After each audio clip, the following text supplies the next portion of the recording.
Hello everyone, my name is Patcha and welcome to the first special video for the new Eurasia Animal Pack.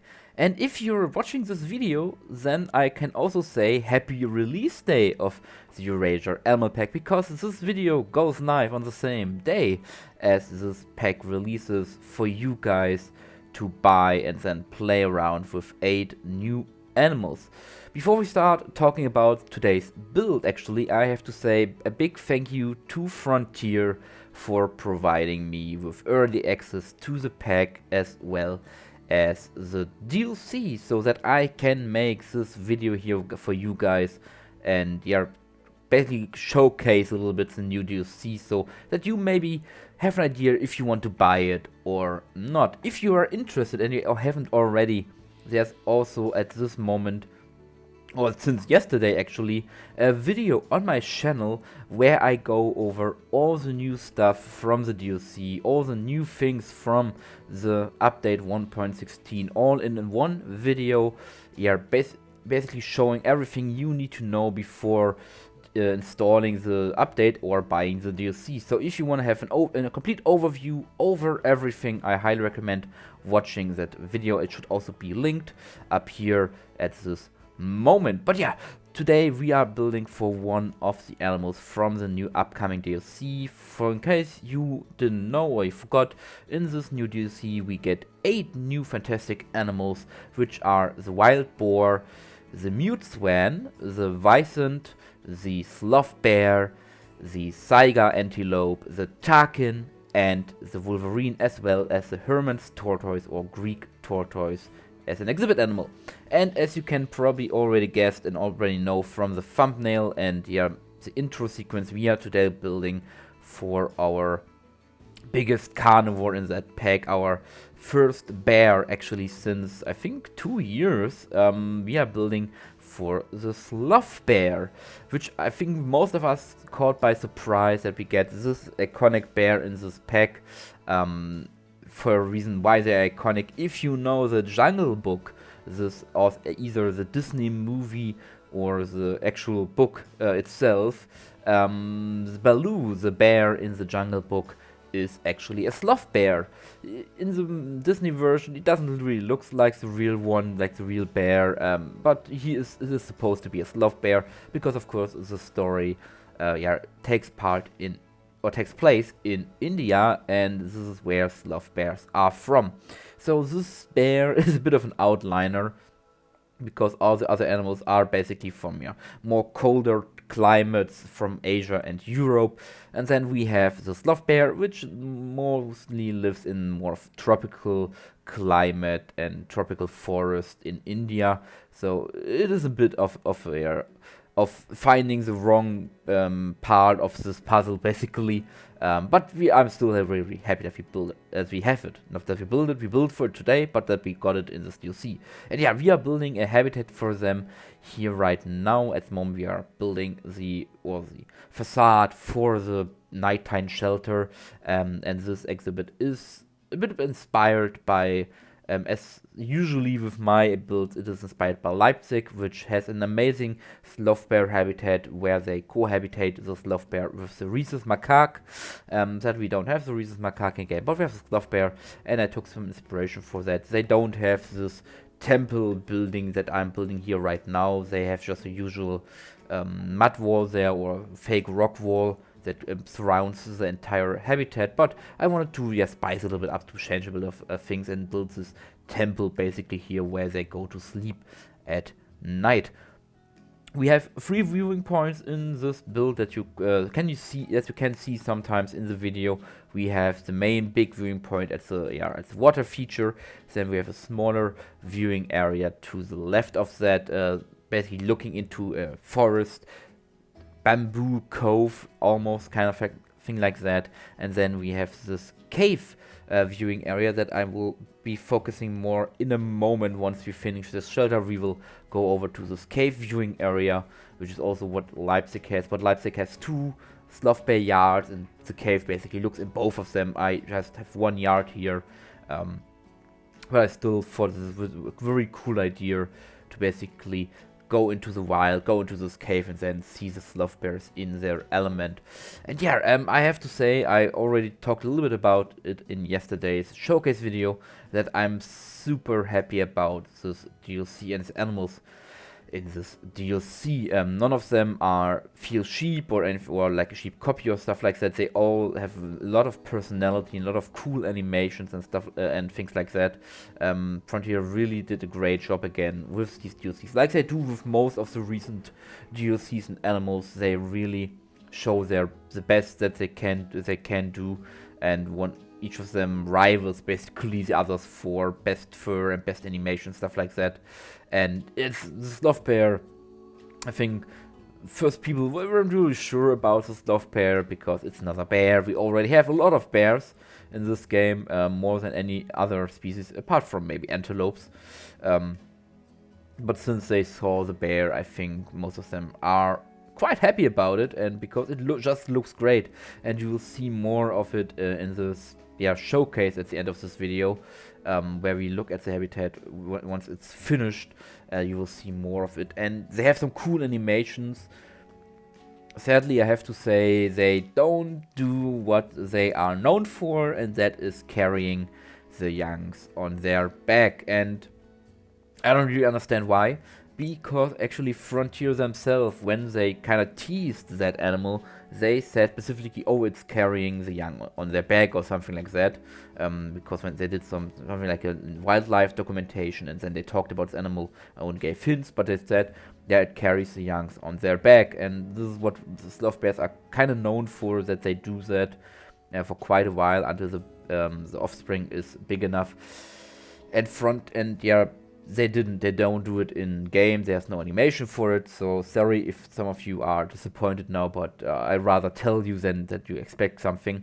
And I kinda don't understand it, because we have another animal in this pack that could have used this this animation or this new mechanic, because we also have this mute swan in the pack, and also mute swans are known for carrying sometimes their young on the back. It could even have mean we could have an update to some of the older animals, like the anteater, which also carry the young on their back very prominently. So for me, it feels like a missed opportunity. There will probably be some reasons for it. Maybe not enough time. Maybe they decided against it because it didn't really work out. I don't know. I'm not an expert on programming and stuff like that, so I'm not the one to say what would be possible and what not. Especially also when you are in a company and you have a tighter schedule and money and stuff like that. But I was just saying, it would have been cool to get that feature, especially for animals that is known for it. And when you say it is known for doing that, but I still have some cool animations. You see the beaver pool here through that viewing glass over there. They have a cool animation with the beaver pool where they basically jump into the pool and do a little roll, really splashing around in that enrichment item, which is really, really cool, similar to the sun bear. And they share quite a lot of animations with the sun bear, which for me makes sense, because they are very closely related to the sun bear. They're basically like a sun bear with a lot of fur, where the sun bear is basically a naked sloth bear, so to say. But still, they share a lot of animations with them, but they don't share the hammock enrichment, which the sun bear prominently has, and which no other animal besides, also I think the clouded leopard, uses, both of them from the Southeast Asia Animal Pack. And I don't know why we don't get more animals that use these hammock enrichment, and why the sloth bear didn't got one. It's weird, but maybe it gets fixed later or added later. I don't know. They also added the doll sheep enrichment item with the doll sheep with the goat mountain. But anyway, yeah. Sloth bears are also excellent climbers, so we are doing some climbing enrichment here, and I'm not really the best when it comes to climbing enrichment. I'm usually a bit, it's not my master class, so to say. Nothing I'm really good in, but I took some inspiration pictures also from Zoo Leipzig, and usually sloth bear or bear enrichment pieces are very big and very simple, just some big logs thrown into an area, and all are connected somehow via wires or other logs, or they all look like a giant Mikado piece, basically, if you know what Mikado is, where you just throw a lot of pieces onto the ground, then you have to pick up certain pieces of that, and there they look there, throw a lot of logs together, and then this is the climbing enrichment for bears. But of course we have to make them safe, and that they can be pushed over. So we're adding these these stabilizer lines also. Basically, I don't know the English word for it at the moment at the top of my head, but yeah, these cables that basically holds the logs in place, even if a bear jumps against it, stuff like that. And yeah, we also add, of course, some ground support that where the logs would be fixated in. And yeah, this is really a simple habitat. Basically, you have a lot of a big water feature with this little river, then you have a lot of climbing, and then you have a lot of viewing points. But it is what sloth bears need. They don't need much. They are really happy with a lot of enrichment, and then some basic needs. And yeah, especially when they can use their claws or their nose and lips to find this enrichment, because they are mainly insectivores. They feed on termites and ants, and they use their sharp claws to break open the termite mounds, and they have very adapted lips also for that. I think they're missing a few of the front teeth actually that other bears have, and their lips are very dripping down. Basically, their lower lips dripping down, drooling down, because they use them to suck up the termites, which I think is a very cool adaptation to their main feeding, or to their main feeding ingredient. I don't know what right off my head. To the main food source. That it is. That's the word exactly. But yeah. Otherwise, this habitat, as I said, is really simple. We are now building a guest railing, basically, so that the guests have something to lean on to, and to keep them in place so they don't jump into the bear enclosure, because that wouldn't be wise. The sloth bear, I think someone said it right, is one of the most dangerous bears in the world. Maybe a polar bear is even more dangerous, but sloth bears can be pretty aggressive when threatened, and they are known to attack also tigers and to inflict heavy injuries on tigers with their long claws. So they are nothing non-animal to make fun around with. They can be pretty dangerous. Most surprising is that most zoos don't really have high security fences for them, because I guess because sloth bears aren't really that interested in escaping or breaking out, which is the same, but you get what I mean. Usually hot wire fence and some higher walls to the side are enough to keep a sloth bear in. And of course, they need a lot of foliage. They are forest animals, so we are building a lot of with bamboo here, which is very typical for an Asian enclosure. If you go to a zoo and you have an Asian area, you see a lot of bamboo because it grows fast. It's cheap to buy and to grow, and it is what sells the deal the best. And yeah, some enrichment item here with these food.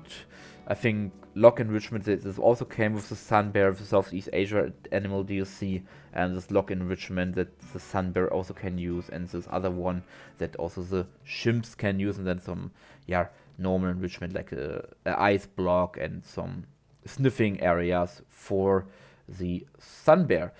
But yeah, what is my overall thoughts about the DLC and the update? I also, as I said, talked a little bit about it yesterday in my video, so if you want to have a little bit more of an opinion of mine, definitely watch this video. But I'm really happy about the DLC. It's a solid DLC, I have to say. The update is it's a little bit on the smaller side, but you got a lot of stuff with the new gift shop system, and especially with the huge amount of gift shop construction items, which I didn't really expect it.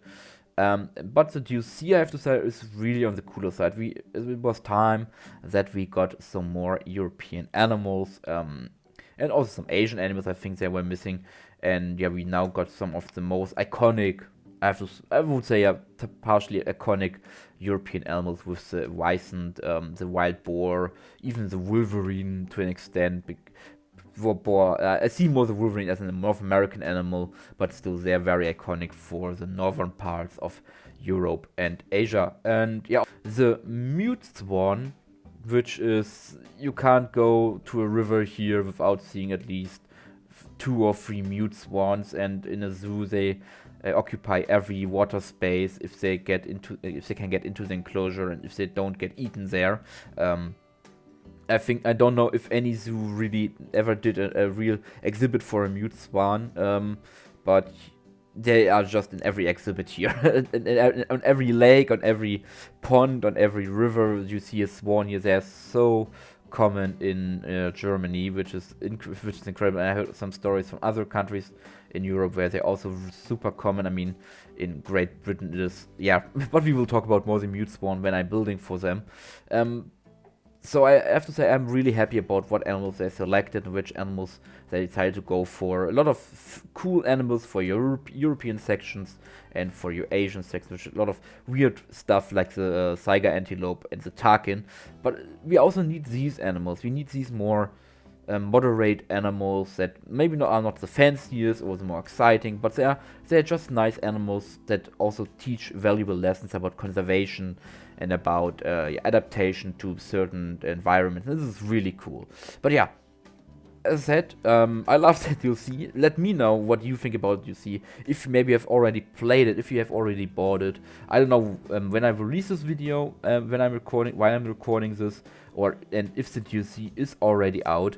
But if it is so and you have already played around with it, let me know what you think about DLC and the animals, what you like the most about the update and the DLC. And yeah, I will now leave you with some music, and then I see you in the end part, in our real-time part, and in our final showcase of this habitat.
So we are now in our tour part of the video, and before we start the showcase, I forgot to mention something in the video itself, because I wasn't with my thoughts already 5 steps ahead. This exhibit will be available for you guys to download from the workshop as soon as this video goes live. Yeah, I hear you, Bear. So you can download this exhibit from the workshop and place it in your own zoo if you want to do that. The link to the workshop should be available in the video description, so just scroll down and there you find the link to the workshop, and then you can use this exhibit if you want in your own zoo.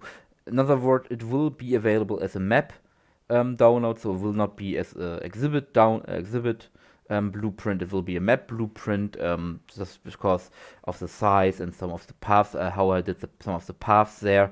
So you have to basically blueprint the exhibit yourself out of this park, out of this map, and then use it and place it in your own zoo. But yeah, this was it, what I forgot to mention in the speed build part itself. But now we are gonna showcase this exhibit, and when we now start, the bear is gone from this area, but this is basically the first part, or the last part, wherever you place the path that you see of this exhibit.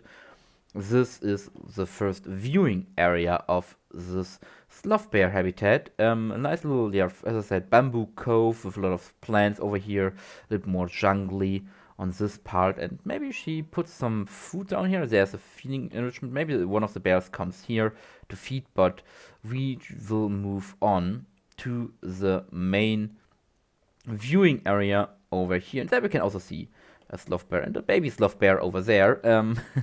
We have a family here with a mother, a father, and a little cub. And yeah, you can see them using the enrichment items, which is very, very cool. But yeah, this is the main viewing area over here with this lovely water feature where they can walk around and swim and have a lot of fun. And then I love how the temple fits into the background, like a forgotten ruin in the jungle that got discovered by humans, and sloth bears live there. I think there's one in the back there snipping or eating some of these things. Really cool. Also, I just love how lush this exhibit is, and all the plants and stuff like that. The rest of the animals don't really like a lot of plants, or more of a cold climate plants, a lot of snow, lots of conifers and stuff like that. And this is the only animal in the pack that prefers more of a jungly vibe.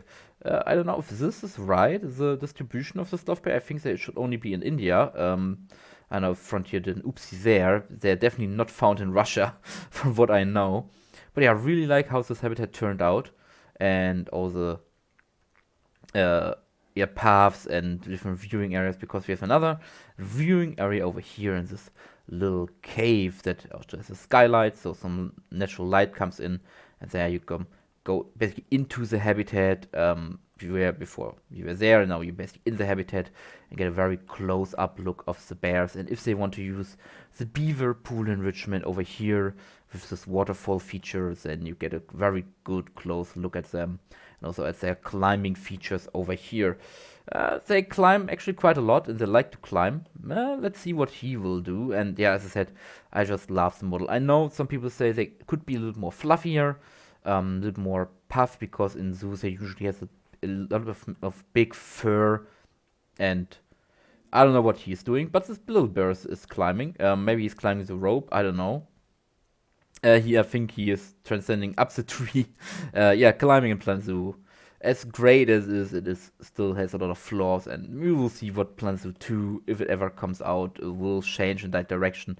But yeah, they could be a little bit more fluffier, but in general, Planet Zoo animals tends to be on the more slimmer side when it comes to fur and body mass, basically. But I'm still happy about them. Let's go into the habitat. Let's look at them close up. If we find one that is on the ground and not climbing. There we go. There we go. This is, I think, the male. The male is a bit bigger. This is a female. Hello. And they are really small. I didn't know that they were that small. I always thought they were a bit bigger. But yeah, they're more on the small side, around the same size as a sun bear. But yeah, really like how the enclosure turned out. I think it really fits the sun bear itself. And if we just would also now have a rhesus macaque or any other Asian monkey, I think this would even be a lot more cooler. But I'm happy with how it is now. But yeah, this is the enclosure. This is the whole enclosure. I can also go out. It's not that big actually. It's fairly sized for the bear, and they have enough space, but it's not gigantic or anything like that.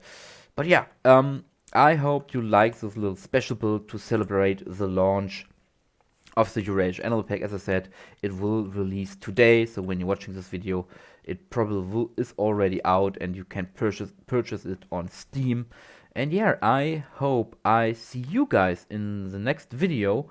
Maybe next week, I don't know yet, depending on when we will actually go into holidays this year. But maybe there will be another video out next week. Otherwise, I see all of you in the new year. And yeah, until then, I wish you a great time. Stay safe, and bye-bye, everyone.